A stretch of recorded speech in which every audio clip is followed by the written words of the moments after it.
చాలా basic treatment in infertility tablet మెథడ్తో ఇచ్చే ట్రీట్మెంట్ ఓవ్యులేషన్ ఇండక్షన్ గురించి మాట్లాడతాను. అంటే ఇది ఫర్టిలిటీ సెంటర్స్లోనే కాదు, నార్మల్గా అందరూ గైనకాలజిస్టులు వాళ్ళ ఓపీడీస్లో కూడా కామన్గా ప్రిస్క్రైబ్ చేస్తూ ఉంటారు ఈ ట్రీట్మెంట్ని. సో ఈ ట్రీట్మెంట్ అనేది అసలు ఎవరెవరికి ఇస్తాము, ఎట్లా ఇస్తాము, దీని సక్సెస్ రేట్ ఎలా ఉంటుంది, ఈ ట్రీట్మెంట్లో ప్రెగ్నెన్సీ సపోర్ట్ కోసం ఎలాంటి మెడికేషన్ ఇస్తాము, అవన్నీ నేను మీతో డిస్కస్ చేస్తాను. సో నార్మల్గా ఏదైనా ఫర్టిలిటీ సెంటర్కి వెళ్ళినప్పుడు మేడం డైరెక్ట్గా అందరికీ ఐవీఎఫ్ఏ అవసరం అవుతుందా, అందరికీ ఐవీఎఫ్ఏ చేసేస్తారా అని చాలామంది అడుగుతుంటారు. అది చాలా రాంగ్ కన్సెప్షన్ అండి. సో నార్మల్గా పేషెంట్ బేస్డ్ ట్రీట్మెంట్ అంటాం. అంటే ఏ పేషెంట్కి ఎలాంటి ట్రీట్మెంట్ అవసరమో అదే ఇస్తాము. సో చాలా simple treatment tablet method ovulation ఇండక్షన్తో కూడా చాలా ప్రెగ్నెన్సీస్ వస్తాయన్నమాట ఫర్టిలిటీ సెంటర్స్లో. అంటే ఫర్టిలిటీ సెంటర్కి వెళ్తే డైరెక్ట్గా ఐవీఎఫ్ఏ చేస్తారు అనేది చాలా అపోహ అనమాట. సో నార్మల్గా ఈ ట్రీట్మెంట్ ఎవరెవరిలో చేస్తాము అంటే చాలా యంగ్ కపుల్ ఉన్నారు, పేషెంట్కి ఇర్రెగ్యులర్ సైకిల్స్ ఉన్నాయి, అంటే పీసీఓఎస్ యూజువల్గా కామన్గా ఇర్రెగ్యులర్ సైకిల్స్ పీసీఓఎస్లో నార్మల్గా న్యాచురల్గా ఎగ్ పెరుగుదలలో ప్రాబ్లం ఉంటుందన్నమాట. దీన్ని యానోబులేటరీ సైకిల్స్ అంటాం. సో ఇలా అంటే ప్రొలాక్టిన్ డెఫిషియన్సీస్లో మిగిలిన మెనీ కండిషన్స్లో కూడా ఈ ఎగ్ పెరుగుదలలో ఇబ్బంది ఉంటుంది. సో అలాంటి కండిషన్స్లో ఈ ఓవ్యులేషన్ ఇండక్షన్ అనే ట్రీట్మెంట్ చాలా హెల్ప్ చేస్తుంది అనమాట. సో ఈ ఓవ్యులేషన్ ఇండక్షన్ ట్రీట్మెంట్కి ఎలాంటి డ్రగ్స్ వాడతాము అంటే సింపుల్ ట్యాబ్లెట్స్ వాడతాము ఇనీషియల్గా. సెకండ్, ఇవి ట్యాబ్లెట్స్తో పెరగకపోతే ఇంజెక్షన్స్ వాడతాము. అందులో 2 రకాల ఇంజెక్షన్స్ వాడతాం అనమాట. అది ఒకవేళ వీటితో కూడా అవ్వకపోతే నెక్స్ట్ స్టెప్ కొంచెం హయ్యర్ డోస్ ఇంజెక్షన్స్కి వెళ్తాం. ఈ ఇంజెక్షన్స్తో పాటు అడ్జువెంట్ థెరపీ ఇస్తాం. అంటే ఒకవేళ ఫర్ ఎగ్జాంపుల్ పీసీఓఎస్ అనుకోండి, వాళ్ళకి ట్యాబ్లెట్స్ ఇంజెక్షన్స్తో పాటు మెట్ఫార్మిన్ అనే ఒక మెడికేషన్ ఇస్తాము, మయోఇనోసిటోల్ అనే ఒక మెడికేషన్ ఇస్తాము. ఇంకా వీటికి కూడా రెస్పాన్స్ రాకపోతుంటే అప్పుడు ఇంకా హయ్యర్ అంటే అడ్జువెంట్ థెరపీస్ ఇస్తాం, స్టీరాయిడ్స్ ఇస్తాము. ఇట్లా ట్యాబ్లెట్స్ అనేవి పెంచుకుంటూ వెళ్తాం అన్నమాట.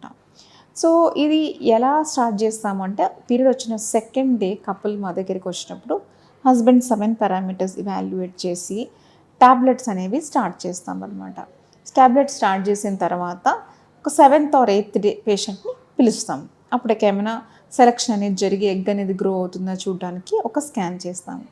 అప్పుడు కనుక గ్రోత్ ఉంది అనుకోండి, ఆ గ్రోత్ ఫాలో అయ్యి ట్రిగ్గర్ ఇంజెక్షన్ ఇస్తాము. ఒకవేళ గ్రోత్ లేదు అనుకోండి, వాళ్ళకి ఇంజెక్షన్స్ యాడ్ చేయడము లేకపోతే డోస్ అనేది పెంచడం అనేది చేసి మళ్ళీ స్కాన్కి పిలుస్తామన్నమాట. ఇలా ఎగ్ గ్రో అయిన తర్వాత ట్రిగ్గర్ ఇంజెక్షన్ అంటే ఎగ్ మెచ్యూర్ అయ్యి రిలీజ్ అవ్వడానికి ఇంజెక్షన్ అనేది ఇస్తాం. ఇచ్చి 36 hours యూజువల్గా 36 hours పిలిచి అసలు ఎగ్ రిలీజ్ అయిందా లేదా చూస్తాము. ఈ నార్మల్ టీఐ ట్రీట్మెంట్ అంటే టైమ్డ్ ఇంటర్కోర్స్ ట్రీట్మెంట్లో అయితే ఎగ్ రిలీజ్ అవ్వడానికి ఇంజెక్షన్ ఇచ్చి హస్బెండ్ వైఫ్ని కలిసి ఉండమని చెప్తాము. ఒక 3-4 days తర్వాత పిలిచి అసలు ఎగ్ అనేది రిలీజ్ అయిందా లేదా అన్నది చూస్తామన్నమాట. ఎగ్ రిలీజ్ అయిన తర్వాత హస్బెండ్ వైఫ్ కలిసిన తర్వాత వాళ్ళకి ప్రెగ్నెన్సీ సపోర్ట్ థెరపీస్ ఇస్తాము. ఏమి ఇస్తాము దానికి అంటే ప్రొజెస్ట్రాన్ టాబ్లెట్స్ ఇస్తాము. అవి 2-3 types ఆఫ్ ప్రొజెస్ట్రాన్స్ ఉంటాయి. కొన్ని వజనల్ ప్రొజెస్ట్రాన్స్ ఇస్తాము, కొన్ని ఓరల్ ప్రొజెస్ట్రాన్స్ ఇస్తాము. ఓరల్ ప్రొజెస్ట్రాన్స్లో కూడా డిఫరెంట్ టైప్ ఆఫ్ టాబ్లెట్స్ ఇస్తామన్నమాట. ఇవి ఎందుకు ఇస్తాము అంటే ప్రెగ్నెన్సీ వస్తే దాన్ని సపోర్ట్ చేయడానికి. అంటే ప్రెగ్నెన్సీ హార్మోన్ మన బాడీలో ఆల్రెడీ ప్రొడ్యూస్ అవుతున్న హార్మోన్ కొంచెం ఎక్కువ అమౌంట్లో ఇస్తే మంచి సపోర్ట్ అనేది కాజ్ చేసి ప్రెగ్నెన్సీని నిలబడడానికి హెల్ప్ చేస్తాయన్నమాట. సో ఇలాగా ఓవ్యులేషన్ ఇండక్షన్ ట్రీట్మెంట్ డే 2 నుంచి ట్రిగ్గర్ ఇంజెక్షన్ వరకు ఇచ్చి తర్వాత సపోర్ట్ అనేది చేస్తామన్నమాట.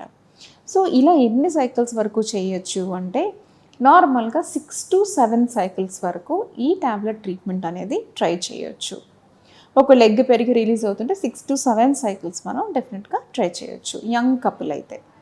అదే ఏజ్ అబవ్ 35 వాళ్ళకి ఎక్కువ రోజులు ఈ ట్రీట్మెంట్ అనేది ట్రై చేయడం సజెస్టబుల్ కాదు. ఎందుకు అంటే 35 years తర్వాత ఎగ్ క్వాలిటీ అనేది తగ్గిపోతూ వస్తుంది. అందుకని ఈ ట్యాబ్లెట్ మెథడ్ సక్సెస్ రేట్ అనేది తగ్గిపోతూ వస్తుంది. అబవ్ 35 వాళ్ళకి ఏదైనా ఐఓఐకి స్టెప్అప్ చేయడమైనా లేకపోతే ఐవీఎఫ్ చేయడమైనా చేయాల్సి రావచ్చు. సో మేడం ఈ టాబ్లెట్ ట్రీట్మెంట్ తీసుకున్న తర్వాత ఎప్పుడు ట్రీట్మెంట్ స్టెప్అప్ చేసుకోవాలి అని అడిగితే 6 to 7 సైకిల్స్ ట్రై చేసాము, ఇంకా సక్సెస్ రావట్లేదు అంటే ట్రీట్మెంట్ నెక్స్ట్ స్టెప్కి స్టెప్అప్ చేస్తాం, ఐయుఐకి స్టెప్అప్ చేస్తాము. అప్పుడు కూడా ఒక 3 సైకిల్స్ మనకి సక్సెస్ రాలేదు అంటే నెక్స్ట్ ఐవీఎఫ్ ట్రీట్మెంట్కి స్టెప్అప్ చేస్తాం అనమాట. ఈ ట్రీట్మెంట్ స్టెప్అప్ స్లోగా వెళ్ళడానికి మెయిన్గా మేల్ పారామీటర్స్, సెమెన్ పారామీటర్స్ కొంచెం నార్మల్గా ఉంటే మనం ఎక్కువ సైకిల్ వెయిట్ చేయొచ్చు. వాటిలో కూడా ఏదైనా అబ్నార్మాలిటీ ఉంది అంటే మేల్ పారామీటర్స్లో సెమెన్ కౌంట్ తక్కువ ఉండడం కానీ, మొటిలిటీ తక్కువ ఉండడం కానీ, నార్మల్ ఫార్మ్స్ తక్కువ ఉండడం కానీ ఇట్లా ఏమైనా ఉంటే ఇమీడియట్గా ట్రీట్మెంట్ ఐవీఎఫ్కి స్టెప్అప్ చేసుకోవడం అనేది ఇంపార్టెంట్ అవుతుంది. ఎందుకు అంటే టైం టు ప్రెగ్నెన్సీ, అంటే ట్రీట్మెంట్ నుంచి ప్రెగ్నెన్సీ టైం అనేది తక్కువ అవుతుంది అనమాట. నార్మల్గా ఒక ఫర్టిలిటీ ట్రీట్మెంట్ కోసం కపుల్ వచ్చినప్పుడు డైరెక్ట్గా ఐవీఎఫ్ అనేది అన్ఇండికేటెడ్ ఎవరికి సజెస్ట్ చేయము. First will start with basic tablet treatment, next IUI treatment, next అలా స్టెప్అప్ చేసుకుంటూ వెళ్తాం అన్నమాట. Thank you.